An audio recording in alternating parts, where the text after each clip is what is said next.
Okay? Mayong adlaw sa lahat. Labor Day ngayon pero kami dito trabaho. Ito na naman background ko ulit dito sa aking likuran. Makikita ninyo yung mga prutas na yun. Yan. Kasi nga trabaho kami dito. Nandito yung amo namin. So ito, walang Labor Day. Wala itong double pay. Lahat. Basta ang importante, basta ang namin dito, trabaho. Yun yung talaga namin dito. Wala ang hali-hali dito. Tapos ang masaklapan yun, wala kaming hindi kami bayad ng double pay o extra money. So nakita ko kanina sa mga rally sa Pilipinas. So shout out sa Pilipinas sa ang lugar diha sa San Carlos, Pilar, Bohol. Yung adlaw nito tanan diha. Kumusta ang inyong Labor Day? May increase sa sweldo dahil sa pagbagsak ng piso against sa mga foreign currency na mga kapirahan ba sa ibang bansa na lalong bumagsak ang peso natin. So bukod ba doon sa peso, imbis na nga bumagsak ang peso natin, nasa pinakababa na talaga, nasa 61 mahigit na ang palitan ng dolar at saka itong Philippine peso. Grabe pagbagsak talaga. At ito na ang problema ngayon kasi hindi ito tinitingnan sa ating panggobyerno. Ang busy sa kanilang impeachment. At ito na nga yun.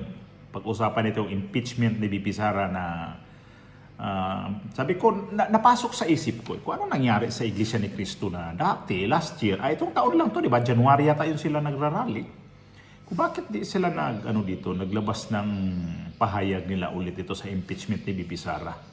Yun pala, ito yung video ni Cathy Binag na nagsabi pala na itong Iglesia ni Cristo tahimik ngayon pero may nililihim silang pailalim.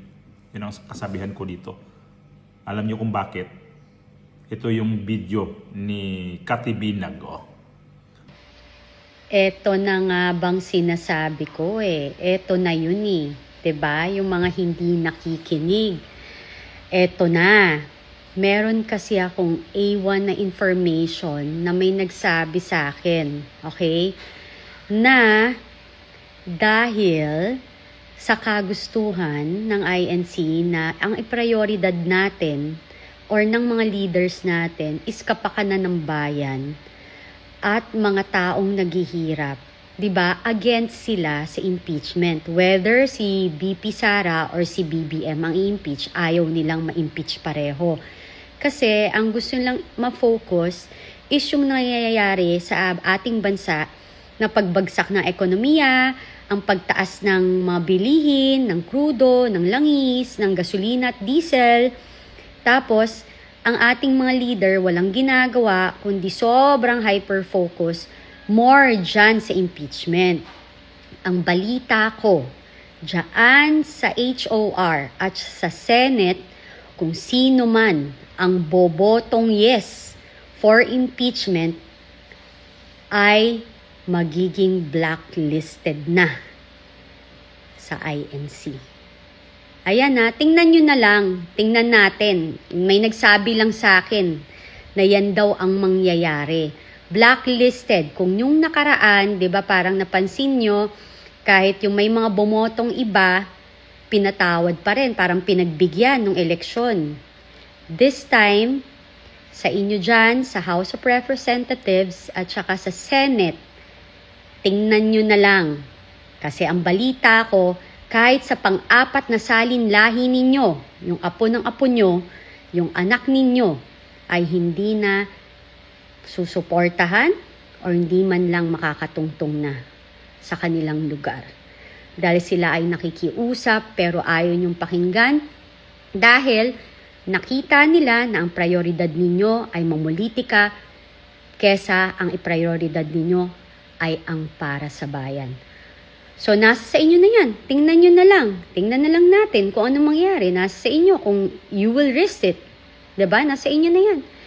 Kung gusto nyong hamunin, diba? Nag-announce naman, simula January, nag-rally, hanggang nung nakaraan lang, may 3 days din silang rally, supposedly. Hindi pa rin kayo nakikinig. So, ayan, sabi nung aking informante, na A1 na hindi mukha na talagang this time, lahat kayo na boboto ng yes dyan, wala nang tsansa. Blacklisted to the core. Kasi you don't listen to the call ng mga tao, yung mga panawagan ng mamamayang Pilipino na ibaba ang kuryente, ibaba ang bilihin, tanggalin ng tax, pagaanin ang buhay, pero kayo, busy kayo dyan lahat kung paano pabagsakin si BP Sara. Ayaw niyong makinig, so ngayon, sila, nakita siguro ng INC na ang prioridad ninyo is mamulitika, hindi ang para sa bayan at para sa sambayan ng Pilipino, so you don't deserve their support. Yun lang naman yung akin, yun ang analyze ko na feeling ko, nakita nila yon kasi ang tagal na nilang pinagbibigyan kayo dyan So yan nasa sa inyo na yan. Tingnan ninyo, napaka-consistent ng INC. Nakikiusap sila, never silang nakisali sa politika.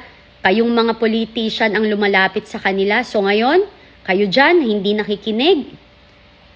Good luck, blacklisted kayo simula sa kaapo-apuhan nyo, sa anak ng apo nyo. So lifetime na yan. Kung akala nyo, huwag kayo masyadong confident na patatawarin kayo, hindi po. Wala nang ganon. So good luck sa inyo sa boboto ng yes impeachment. Tandaan ninyo, kayo ang lumalapit sa kanila. Hindi sila lumalapit sa inyo. Minsan lang silang humiling. Yung hiniling pa nila is kapayapaan at iprioridad ang kapakanan ng bayan at ng sambayan ng Pilipino, pero hindi ho kayo nakinig. Yan ang aking basa. So again, good luck sa inyo sa mga boboto ng yes sa impeachment. God bless. Magdasal na lang po kayo. Bye! O gets nyo na. Nakikita nyo na. At kahit ako dito, surprise ako sa sinabi ni Kati Binag dito sa mga taga-INC na mula yung buboto sa impeachment ni VP Sara, congressman man yan, mga senador, binabantayan ho sa Iglesia ni Cristo. Kung sinong buboto pabor doon sa impeachment ni VP Sara Duterte, alam nyo, di ba, ang sabi niya, blacklisted na ho yan. Habang buhay na paka-blacklisted. Totoo kaya yun? O sana naman mayroong mga taga-iglesia dito na nakapanood ditong video na to, o yung kay Kati Binag. Parang may nakita ako kanina, totoo daw ho yun, na nagmamanman itong mga taga-INC dito sa impeachment ni VP Sara. Kasi ayaw naman talaga nila itong impeachment ni VP Sara. Yung kay Bongbong Marcos, ayaw rin nila yon. Kay VP Sara, 2 beses na ito nilang ma-impeach. Ayaw sa Iglesia ng Cristo ito. Kasi nga, wala silang nakikita ditong maganda sa resulta. Wala naman talaga maganda sa resulta nito. Kasi nga, ito na nga ngayon itong peso na bumagsak na talaga ng husto. Lagapak na talaga. Talaga na tikangkang na ang piso. Ako po, hintaon, ginoo ko. Tapos, sabi pa nila, maganda daw ngayon. Pabor daw ho yan sa amin, mga OFW. Hindi din Hindi din. Kung titingnan ninyong maigi, hindi ho yan pabor din sa amin. Kasi mataas nga ang palitan. Kaya lang, ganun din ang bilihin sa Pilipinas kapag halimbawa may gusto kaming ang mahal. Mahal na nga na stable pa yung peso. Ito pa nga ngayon na nagiging super bagsak presyo na ito Halos wala nang value ang piso natin. Sa totoo lang, wala nang value na to. Wala na tong silbi ang pera natin ngayon against sa mga foreign currency na Tapos ang masaklap kasi niyan, yung mga ekonomiya natin lalong tataob yan. So balikan natin yung ating ating opinion dito sa kaya Kati Binag. Kung totoo man itong sa Iglesia ni Cristo. Ang Iglesia ni Cristo kasi nanahimik nga to. Sabi ko, bakit anong nangyari sa Iglesia ni Cristo nga? Ba't ang tahimik nito? Ito nangyari ngayon. Yun pala. Kasi, kapag bumuto itong mga congressman at saka itong mga senador, ay di wala silang makukuhang boto sa Iglesia ni Cristo. Alam naman natin, tama yung sinabi ni Kati Binag. Hindi ang Iglesia ni Cristo na pupunta sa mga kandidato. Ang mga kandidato pupunta sa Iglesia ni Cristo. At ito na ngayon, kapag bumoto ang mga congressman o mga senador, again sa kay VP Sara, ang sabi ng Iglesia ni Cristo ay blacklisted na ho ito. So, maano sila, mawawalan sila ng boto. Kasi ang Iglesia ni Cristo ngayon, hindi naman natin ipagkaila na malaki naman talaga ang kanilang mga miyembro. Ilang milyon ho yan. So, di pala natin alam na itong INC ngayon, nagmamanman. Okay. Kung sinong buboto dito, sige, nakaano na yan, nakalista na sa atin yan. Kaya, managot kayo pagdating ng 2028 election. Huwag na kayong aasa na Iglesia ni Cristo, susuportaan kayo. Hindi naman to nananakot. Hindi naman din to, huwag i-impeach si VP Sara.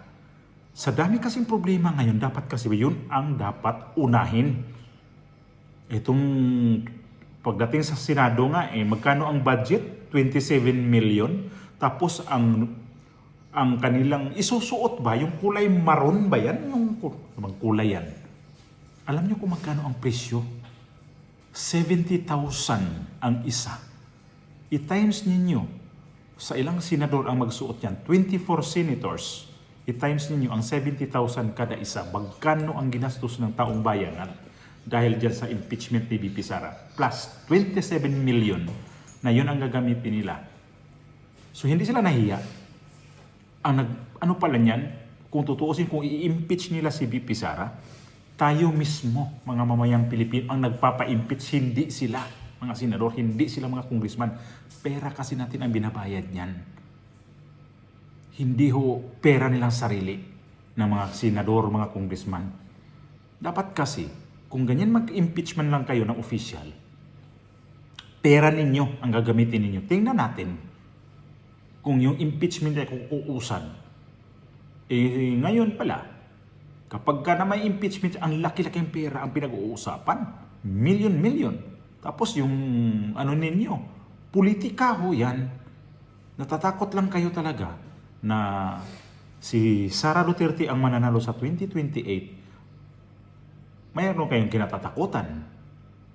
Bakit man noong nakarang taon pa to inyong tinitira itong vice presidente na to ngayon? At doon pa nga to nung nakaraang taon pa to na ang sabi rin ng Iglesia ni Cristo, ayaw namin ng impeachment. Diba sabi nga, kay Marcos man yan, kay VP Sara man yan, hindi ho namin pinapaboran yan. Ang sabi ng Iglesia ni Cristo, gusto namin yung transparency, justice, accountability. Yun ang panawagan nila, hindi ho yung panggulo sa bansa. At magagalit lang ang iba kasi nito, kasi ang ANC daw nangingialam sa politika. Pagdating ng eleksyon, ang mga politician pupunta sa ANC. Ang mga politician ba may pupunta sa mga obispo? Ang mga politician bang may pupunta ba niya sa grupo ng mga Katoliko? Wala. Pero itong Katoliko, ay nako, kung gaano kakurap ang ibang mga namumuno ko dyan. I-compare dito sa Iglesia ni Cristo. Yan ang pinagkaiba. Katoliko na karamihan ng mga pare dyan, mga obispo dyan, nangungurap, nanghihingi ng suporta sa gobyerno. Kaya, suborno ba? Tawag ka na sa mga kaway uwaw. Tapos, itong Iglesia ni Cristo kapag sa mga politician na gusto nilang ipagpa-endorse dito. Okay, nananalo na. Ito ngayon ang ginagawa nila. So, mag-ingat-ingat na lang kayo. Kasi ang Iglesia ni Cristo ngayon, tahimik lang. Pero, mayroon pa lang, minaman-manan na palihim lang. Kumanda kayo sa blacklisted nila. O ito, senador na to na bumoto sa impeachment, panggulo kayo, ito mga congressman na to sa mga distrito ninyo, yung mga namin dyan, na mga distrito din namin dyan na mga INC, huwag niyong iboto yan, huwag niyong suportaan yan. Kayo na mismo ang nagtanggal ng butante ninyo. Patas lang. Kung gusto niyo talagang i-impeach si VP Sara, tingnan ninyo ang inyong final o ang inyong tinitingnan ng mga ebidensya. Kung ebidensya ba talaga yan o gawa-gawa lamang. So Nanginginig na iba dito siguro pag nakita itong sinabi ni Katibinyag, itong ano niya, itong mga sinasabi niya dito. Nanginginig na iba dyan, lalo na yung mga mukhang ano talaga na gustong mananalo. Ay nako, susuyuin nila yan.